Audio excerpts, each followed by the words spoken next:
going on? Thanks for coming by, checking out another Fat Guy Builds episode. This episode I picked up a easy drain oil plug for the 2020 Explorer ST.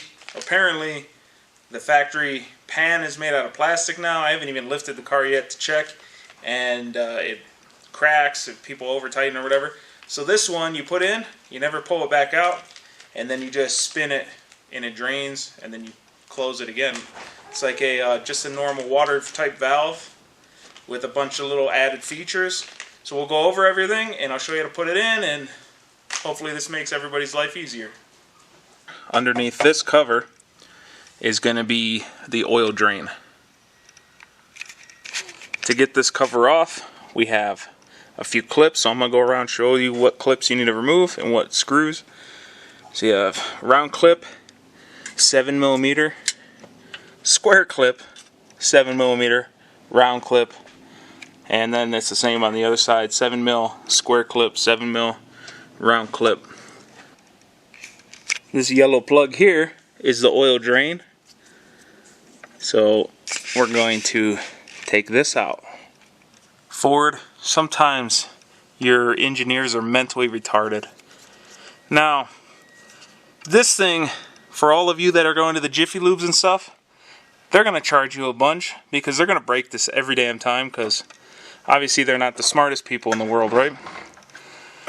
So what I had to do was hold this pressure with one hand, lefty-loosey, and then use a small screwdriver and then give it a little pry so that this lip, okay, there's a notch here.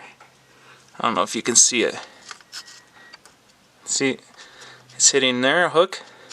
So there's a notch there and a notch up here. And that locks in. When you tighten it, it goes click and locks it. Well, this shit is plastic and it's gonna break. So if you don't have some sort of easy out type permanent drain plug, this is gonna break, just period. So Ford, stop it. Stop it. So now we're gonna unscrew it the rest of the way.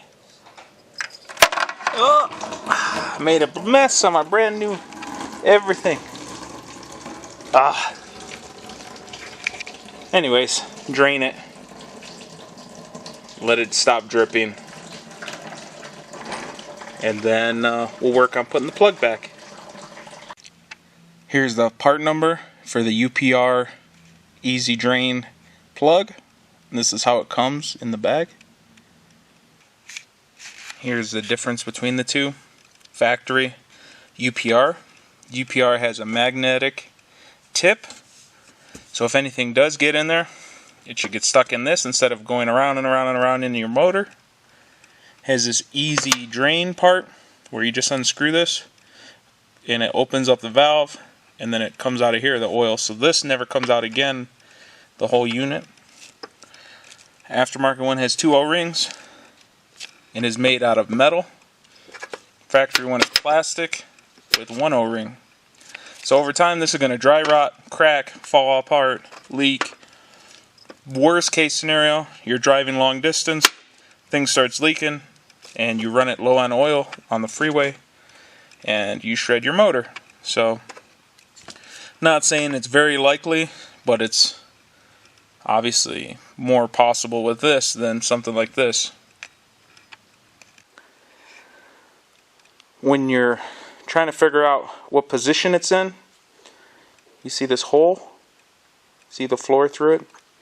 So that, along with this O-ring being away from the body, means it's open.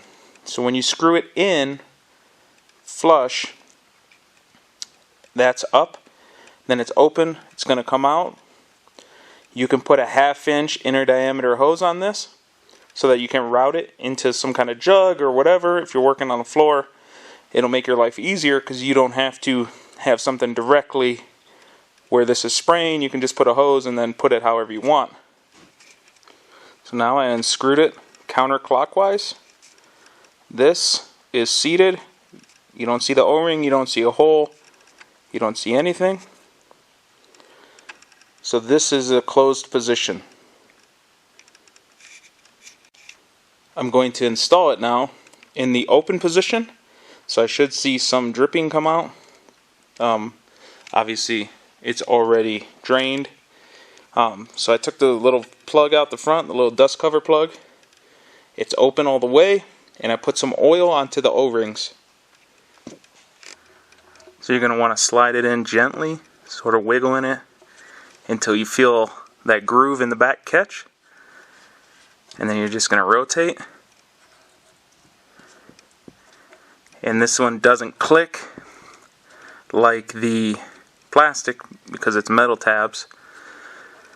But you go all the way till it hits this lip. Try to take it off. It won't come off because it's hooked now on the edge here and the edge up here.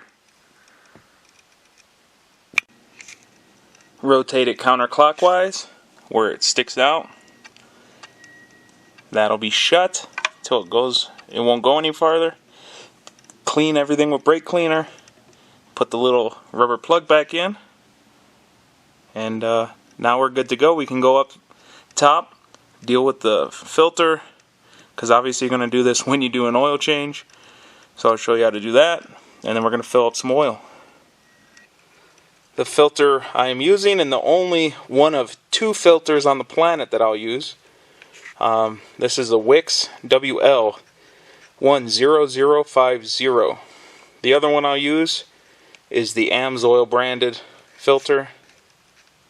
But I tested this versus that. Didn't notice in the oil reports that it was any better or worse. And this one's a couple bucks cheaper. And so I'm going with Wix. You're going to need 6 quarts of oil and a funnel. After putting all 6 quarts in and running it, it is dead center between the 2 lines and in the middle of the hash marks. Once the oil's in, level is checked, and everything's good, you're done with this project. So I'd like to thank everyone for checking out my YouTube channel. Links and stuff are going to be below for whatever you need. And till next time, wrench on.